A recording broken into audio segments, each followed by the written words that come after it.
Guys, आज आहे शिवांताईंचं डोहाळे जेवण आणि आम्ही सगळे निघालोय त्यांच्या घरी डोहाळे जेवणासाठी. तर आजचा व्लॉग मस्त राहणार आहे. सगळ्यांनी व्लॉग कंटिन्यू करा आणि चॅनलला सबस्क्राईब करा, लाईक करा, शेअर करा. आणि हे आमच्या काकी बघा मला कशा बघत उभं कसे करता. हाय बोला, हाय बोला. चला निघालोय आता आम्ही. डोहाळे जेवणाची तयारी चालली होती. आमच्या इकडे डोहाळे जेवणासाठी पोळ्याची बुत्ती, नंतर धपाटी, हे वडी हे द्यावी लागते. त्यामुळे आदल्या दिवशी रात्रीच म्हणजे रात्रभर आम्ही करतच होतो. सकाळी 3:30 वाजले हे सर्व करायला. थंडी तर खूप होती. सगळं करून झालं. सकाळी किती 1च तास आम्ही झोपलो, मावशी मी. नंतर आम्ही उठलो, अंघोळ केली. हे सर्व पॅकिंग पण रात्रीच केलं होतं आणि काही थोड्याफार राहिल्या होत्या त्या आम्ही सकाळी केल्या. बघा किती छान बुत्त्या पॅक झाले त्या सगळ्या. एवढ्या सगळ्या किती 23-24 झाल्या होत्या बुत्त्या देण्यासाठी. सजुऱ्या, चंपाकळी, गोड चंपाकळी, तिखट चंपाकळी, चिवडा, ह्या सजुऱ्या, नंतर रव्याचे लाडू, बुंदीचे लाडू, बेसनाचे लाडू, असे सर्व पेढे, जिलेबी, नंतर फळं, वडी, चॉकलेट सर्व घेतल्या होत्या. पोळ्याची पण मोठी बुत्ती घेतली होती. मग हे सगळं तयारी झाली. नंतर आम्ही निघायची वेळ आली, टाईम झालं. त्यामुळे गाडीत हे सगळी हे भाऊजी आहेत दोन्ही पण आणि हे काका, ते पाठीमागे मामा आहेत. सगळे बुत्त्या गाडीच्या डिकीमध्ये ठेवत होते. आणि बुत्त्या ठेवतानाच ह्यांच्या हाताला त्या बुत्त्याची धस असते ती घुसली होती. त्या मावशी आहेत आणि मग ते काढत उभे राहिले होते. सर्व ठेवून झालं. नंतर माझी तर तयारी झालीच होती. मी तयार होऊनच उभे होते. त्यामुळे मी व्हिडिओ करत होते बाहेर थांबल्या. एवढ्या सगळ्या बुत्त्या झाल्या होत्या. हे शिवांताईंचे काका आहेत. त्यांच्या गाडीमध्ये बुत्त्या ठेवून नेत होते. हे बघा बाकीच्या राहिलेल्या काकी आणत होत्या. आणि आमच्या गाडीमध्ये आम्ही सगळे जाणार होतो. ह्या पण शिवांताईच्या काकीच आहेत. मग त्यांच्याकडे जाऊन यांनी चिमटा घेऊन ती धस काढली. त्यांना दुखत होतं बोट त्यांचा. ह्या ना मामावशी, हाय कशा करतात बघा. आम्ही सर्व तयार होऊन निघालो. मम्मी पण आल्या होत्या. मम्मी पण तयार होऊन बसल्या होत्या. मग गाडी काढली. मम्मी काय आमच्या गाडीत येणार नव्हत्या कारण मम्मीनं 4 व्हीलरमध्ये उलटी होती. त्यामुळे त्यांना म्हटलं तुम्ही भाऊजींच्या 2 व्हीलरवरून या. आणि ह्या काकी, ह्या आई, ह्या मम्मींच्या मावशी आहेत. आम्ही आई बोलतो त्यांना. त्या भारती म्हणजे माझी छोटी नणंद आहे, मावशीचीच मुलगी आहे ती. आई आमच्या. आम्ही सर्व गाडीत. पुढे आम्ही दोघी बसलो होतो आणि मागे त्या चौघी बसल्या होत्या. जवळच जायचं होतं, जास्त काय लांब नव्हतं. त्यामुळे आम्ही असं ॲडजस्ट करून बसलो गाडीमध्ये. आणि भारतीचे माझे फोटोज काढणे सुरूच होते. तोपर्यंत मध्येच मेंढरं आली. मग ते साईडला झाले की आम्ही निघालो पुढे. कारण गावाला छोटे रस्ते असतात. त्यात आम्ही म्हणजे आम्ही जेव्हा परवा शिवांताईंना सोडायला आलो त्यांच्या घरी तेव्हा दुसऱ्या रस्त्याने गेलो होतो. आणि यावेळेस हे पाईपलाईनचं काम सुरू असल्यामुळे रस्ता खोदला होता. त्यामुळे आम्हाला समजलं नाही. आम्ही दुसरीकडे पुढेच गेलो. नंतर रिटर्न आलो आणि पोहोचलो घरी. मम्मी आल्या होत्या बघा भाऊजींच्या गाडीवरून. आणि हे बघा खोदलं होतं पूर्ण घराच्या इथं. त्यामुळे आम्हाला समजलं नव्हतं. आज नेमकं फंक्शन आणि आजच ते रस्त्याचं काम सुरू झालं होतं. हे आहे शिवांताईचं घर. मग आम्ही गेलो घरामध्ये. तर मॉम टू बीला आधी भेटले. त्यांची चालली होती तयारी. मेकअप अजून काही डन झाला नव्हता. ह्या आहे शिवांताईच्या मोठ्या बहीण. पुढे मी बघा व्हिडिओ करते, मी ब्लॉग बनवते. मी ब्लॉगर झाले. हो बघा दिसतंय. ही मोठी नणंद, ही 2 नंबरची. आता छोटी येणार आता.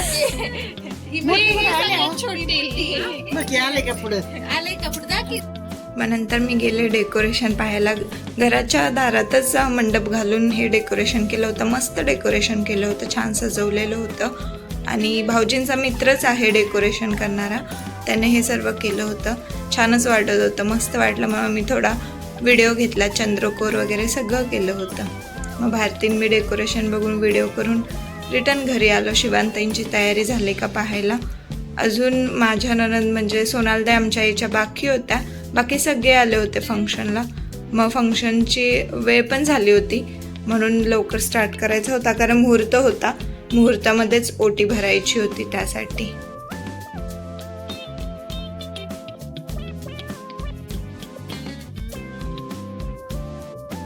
शिवानताईंचा हात सुजला होता, त्यामुळे आधी आणलेल्या बांगड्या त्यांना काही साईज येत नव्हती, म्हणून गडबडीमध्ये पटकन दुसऱ्या बांगड्या आणल्या आणि त्या ह्या मावशी आहेत, मीना मावशी, त्या भरत होत्या.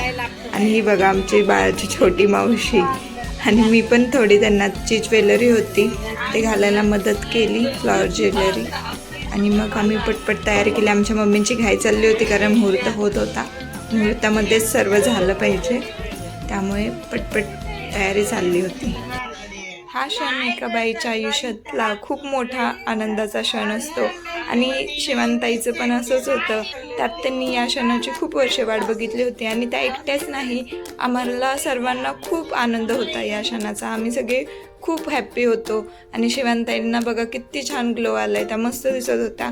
हा प्रेग्नेन्सीचा तर ग्लो होताच, पण त्या आनंदी खूप होत्या मनापासून, त्यामुळे आनंदाचा ग्लो होता. दादा हे त्यांचे मिस्टर आहेत दादा, ते पण खूप खुश होते. आणि आता तयारी सुरू होती, चालू करत होतो आम्ही ओटी वगैरे भरण्याची. आणि ओटी भरण्याचा पहिला मान आमचा होता, म्हणजे मम्मींचा होता, पण मम्मी बोलल्या की तू कर. मम्मी ओटी भरत होते, मम्मी मला सांगत होत्या कशी ओटी भरायची काय. थोडी गडबडच झाली होती. यांना मी शोधत होते दादांना पोशाख देण्यासाठी, पण हे नव्हते. हे कुठे गेले होते हे तुम्हाला मी पुढं सांगते की काय घडलं ते पुढे. मग हे ओटी वगैरे मी भरली, सर्व झालं, फोटो काढले आम्ही. आणि नंतर या फंक्शनमधून मी थोड्या वेळ गायब आहे. ते का तुम्हाला त्याचं कारण सांगते काय झालं होतं. आणि मस्तच फंक्शन चालला होता, पण ते म्हणतात ना आनंदाचा क्षण असतो तेव्हा असं काहीतरी घडतंच, ज्याने थोडंसं दुःख पण होतं. तसंच झालं होतं. मम्मी मला सांगत होत्या तसं मी सगळं करत होते. हार वगैरे घातले, माझे फोटो पण काढले ह्यांच्यासोबत. ह्या शिवानताईंच्या काकी होत्या, आम्ही दोघींनी मिळून केलं सर्व. आणि हे ताट बघा किती छान सजवलं आहे. हे मुलगा मुलगी ते डिटेक्ट करण्यासाठी ते एक पद्धत आहे. छान डेकोरेशन होतं, मस्त होतं सगळं. हे आमचे मामा मामी आहेत, मोठे मामा, मम्मींचे मोठे भाऊ आणि मामी दोघे पोशाख करत होते. आणि काय झालं ते तुम्हाला सांगते. मी ओटी भरली, सगळं झालं आणि हे आले. हे मला बोलले की माझ्या नंदुबाई, मी सांगितलं होतं सोनाली ताई, त्या येत होत्या. दोघं दादा आणि त्या नवरा बायको दोघे कोल्हापूरवरून बाईकवरून येत होते. आणि जवळच आले, शिवानताईंच्या घराच्या थोड्याच अंतरावर राहिले होते. तोपर्यंत त्या गाडीवरून पडल्या. ॲक्सिडेंट म्हणजे दुसऱ्या गाडीसोबत नाही, पण गाडी स्लिप होऊन त्या पडल्या आणि त्यांना लागलं होतं, मुक्कामात लागलं होतं, खरचरलं होतं, डोळ्याचे वगैरे, हाताला. मग मी त्यांना घरी घेऊन आले. त्यांची साडी थोडीशी खराब झाली होती, मग दुसरी साडी चेंज केली. त्यांना आम्ही दोघे हॉस्पिटलमध्ये घेऊन गेलो, एक आणि मग फंक्शनमध्ये आणलं. त्यामुळे त्या कुठेच तुम्हाला जास्त दिसलेल्या नाही, कारण त्यांना म्हणजे कसं तरी होत होतं, त्यामुळे त्या जास्त थांबल्या नाही तिथे. काय पाहिजे. आणि हा बघा दाजी तुम्हाला कुठलं फलतंय. मुलगी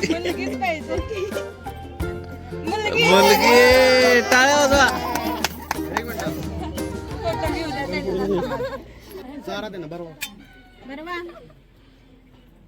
काय दाजी दाखवा की आधी. बर्फी चारायची घाई चालली म्हणून आम्ही हसत होतो दादांना. त्याच्यानंतर बर्फी चालली, असा छान फंक्शन झाला, मस्तच झालं. लवकरच आता आम्ही मामा मामी होणार आहोत. मग शिवानताईंना आम्ही जेवायला दिलं. जे सर्व पदार्थ आम्ही बनवून आणले होते त्यातलं थोडं थोडं आणून दिलं आणि या दोघांना जेवायला दिलं. आणि नंतर आम्ही निघायची तयारी करायला लागलो. आम्ही निघत होतो आता शिवानताईंना घेऊन. 7वा महिना संपत आला होता. आता 3 महिने त्या मावशींच्या गावी सुपण्याला, म्हणजे त्यांच्या माहेरीच राहणार होत्या. आता डिलिव्हरीनंतरच बाळ घेऊनच त्या त्यांच्या घरी येतील. या त्यांच्या सासूबाई, त्यांच्या पाया वगैरे देवाच्या पाया पडल्या. ह्या जाऊबाई आहेत, दोघींचं मैत्रिणीसारखा बॉन्ड आहे, दोघी खूप छान राहतात. आणि लवकरच आता आमच्या घरी नवीन पाहुणा येणार आहे. आम्ही पण आतुरतेने वाट बघतोय. मुलगी असो किंवा मुलगा, आम्हाला म्हणजे कोणीही आवडेल. जास्त करून तर मुलगीचीच अपेक्षा आहे, कारण त्यांना सर्वांना मुलगीच हवी आहे. दादांना बहीण नाही, ते 3 भाऊच आहेत, त्यामुळे त्यांना मुलीची खूप अपेक्षा आहे. तर बघू आता काय होतंय. आणि आता आम्ही निघालो होतो. हे रस्त्याचं काम चालू असल्यामुळे असं फळी टाकून यायला घाबरत होते सगळे. आणि या स्वप्नाला त्यांना म्हटलं तुम्ही येऊ नका आमच्या घरी, कारण काल मी त्यांना बोलवलं होतं सुपण्याला, तर त्या आल्या नव्हत्या म्हणून.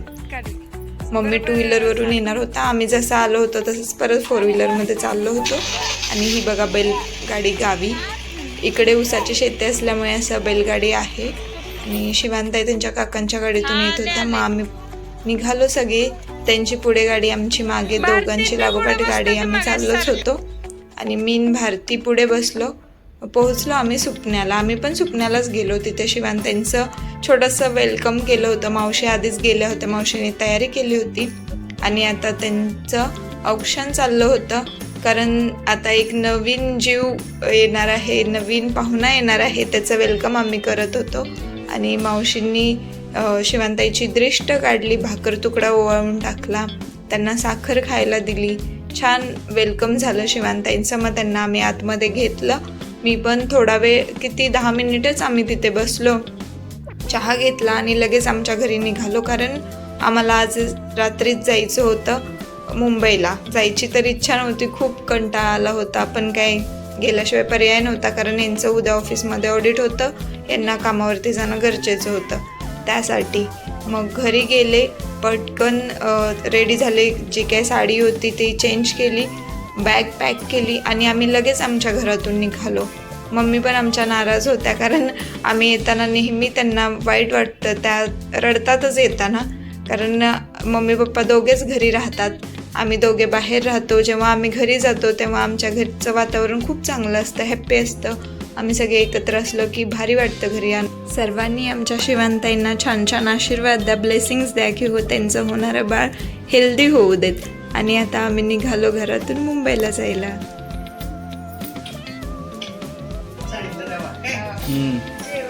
रडू नको आता, सुनीला फोन कर. ही शिलाई मशीन आमच्या मम्मींची आहे. मम्मी आमच्या खूप छान ब्लाऊज शिवतात. आता थोडं त्यांना डोळ्याने कमी दिसते, त्यामुळे आता काम कमी केलंय. आधी खूप त्यांनी काम केलं ब्लाऊज शिवण्याचं, आता आम्ही त्यांचं थोडं बंद केलंय काम. थोडंफार शिवतात घरचे वगैरे ब्लाऊज. शिव काय तुझ्याच मोबाईलमध्ये शूट करतोय.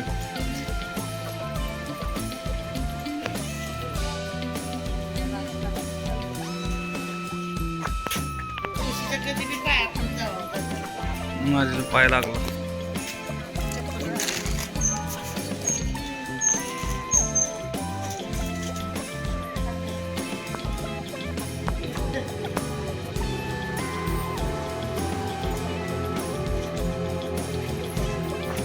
आईची इच्छा नसल्यामुळे माझा तर चेहरा कसा झालाय बघा. यांच्या पण मनात बिलकुल नव्हतं. आम्हाला गावावरून यायला नकोच वाटतं, पण काय ऑप्शन नाही, त्यामुळे कामासाठी बाहेर राहावं लागतं. आणि मम्मी तर आमच्या प्रत्येक वेळेस आम्ही येताना रडतातच. त्यांना म्हणजे घरात जायला पण नको वाटतं आम्हाला सोडून गेल्यानंतर. ते खूपच त्यांना दुःख होतं, पण काय आता ऑप्शन नाही. आणि येताना एकच बॅग घेऊन आलो होतो. जाताना बघा किती बॅग वाढलेत. भाजी, पीठ, तांदूळ वगैरे सगळं मम्मी गावावरून देतात. सगळं जे काय आहे ते सर्व असतं. आणि ह्या ट्रॅव्हल सगळे आमच्या इथून मुंबईला जातात. आम्ही पण ट्रॅव्हल्समधूनच येणं जाणं होतं. आता आम्ही 4 व्हीलर घेतल्यामुळे 4 व्हीलरनं जातो आहे. आणि बघा मम्मी आमच्या रडतात, त्यामुळे जास्त बोलत पण नाहीत. आम्ही पण जास्त काही बोललो नाही, बाय केलं आणि निघालो आता आम्ही आमच्या प्रवासाला. तर रात्री आम्ही तिथून निघालो होतो 7:30 वाजता आमच्या घरातून निघालो. हे आमचं गाव आहे. आणि इथून आम्ही मावशीकडे गेलो, कारण तिथून अजून एक मावशी आहे ज्या मुंबईला राहतात, नमा मावशी, त्या पण आमच्यासोबत मुंबईला येणार होत्या. मग सुपण्याला गेलो. मावशीच्या इथे मावशीने जेवण बनवलं होतं आमचं, तिथे जेवलो. आणि जेवण झाल्यानंतर आम्ही 9 वाजता तिथून निघालो. 9ला आम्ही प्रवास स्टार्ट केलेला, तर सकाळी आम्ही 3:30 वाजता आमच्या घरी गोरेगावला पोहोचलो. तर छान झाला प्रवास, आरामात आलो. हे तर खूप कंटाळलेले होते, तरी पण त्यांनी रात्रभर जागून गाडी चालवली आणि सकाळी आम्ही पोहोचलो मुंबईला. तर माझा हा छोटासा ब्लॉग तुम्हाला कसा वाटला, लाईक, कमेंट आणि शेअर करून नक्की सांगा. धन्यवाद.